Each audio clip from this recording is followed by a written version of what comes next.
Hello అండి, అందరికీ నమస్కారం. తల్లికి వందనం స్కీమ్‌కి సంబంధించి ఒక లేటెస్ట్ అప్డేట్ గురించి అయితే మనం తెలుసుకుందాం. అంతకంటే ముందు మన ఛానల్‌కి ఎవరైతే కొత్తగా వచ్చారో వాళ్ళైతే ప్లీజ్ మన ఛానల్‌ని సబ్స్క్రైబ్ చేసుకోండి. అప్పుడు మీకు ఎటువంటి ఇన్ఫర్మేషన్ అనేది మిస్ అవ్వకుండా మీకైతే నోటిఫికేషన్ వస్తుంది. ఇంకా వీడియోలోకి వెళ్ళినట్లయితే ఏపీ ప్రభుత్వం తల్లికి వందనం నగదు రాని లబ్ధిదారులకు త్వరలోనే నగదు జమ చేయనుంది.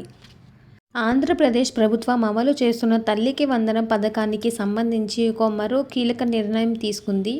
ఇప్పటికే తొలి విడతలు లక్షలాది మంది తల్లుల ఖాతాల్లో అయితే నగదు జమ చేయడం అయితే జరిగింది. కొందరికి సాంకేతిక కారణాల వల్ల డబ్బులు అందలేదు.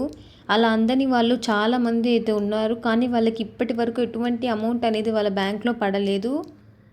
ప్రతి ఒక్క తల్లుల ఖాతాల్లో అయితే ఇంకా అమౌంట్ అనేది జమ కాలేదు.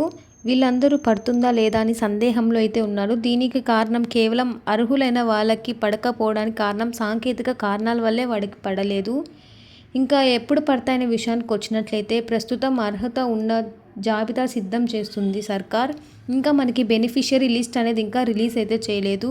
ఆ లిస్ట్లో ఉన్న పేర్లు ఉన్న వాళ్ళందరికీ అయితే ఖచ్చితంగా 13,000 చొప్పున ఖాతాల్లో అయితే పడడం జరుగుతుంది. తల్లికి వందనం సంబంధించిన అమౌంట్ కోసం చాలామంది తల్లులు అయితే ఎంతగానో ఎదురైతే చూస్తున్నారు. దీనికి కారణం వాళ్ళ యొక్క చదువుకి ఉపయోగపడుతుందనే కారణంతో అయితే ఇది మనకైతే డబ్బులు ఇవ్వడం జరుగుతుంది. అయితే ప్రస్తుతం అర్హుల జాబితా అయితే సిద్ధం చేసింది సర్కార్. కానీ మనకి సెప్టెంబర్ నెలలోనే జాబితా లిస్ట్ అనేది రావాలి. కానీ మనకి అప్పుడైతే రాలేదు. అయితే తాజాగా ఈ వారం నుంచే ఖాతాలో డబ్బులు వేస్తామని అయితే ప్రభుత్వం ఒక అప్డేట్ని అయితే మనకిచ్చింది. ఈ అప్డేట్ ప్రకారం చూసినట్లయితే ఎవరైతే అర్హులు ఉన్నారో వాళ్ళకి ఎవరికైతే అమౌంట్ పడలేదో వారికి మాత్రమే వేస్తామని అయితే చెప్పారు. ముందు పడిన వాళ్ళకైతే మళ్ళీ అయితే వేయరు. వాళ్ళకి నెక్స్ట్ ఇయర్ 2026లో అయితే వేయడం జరుగుతుంది. 2025లో ఎవరైతే తల్లులకి అర్హులైనా కూడా పడలేదో వారికి మాత్రం ఖచ్చితంగా ఈ అక్టోబర్ నెల నుంచి జాబితాను సిద్ధం చేసి అందరికీ తల్లుల ఖాతాల్లో అందిస్తామని అయితే చంద్రబాబు నాయుడు గారు అయితే మీటింగ్లో అయితే చెప్పడం జరిగింది.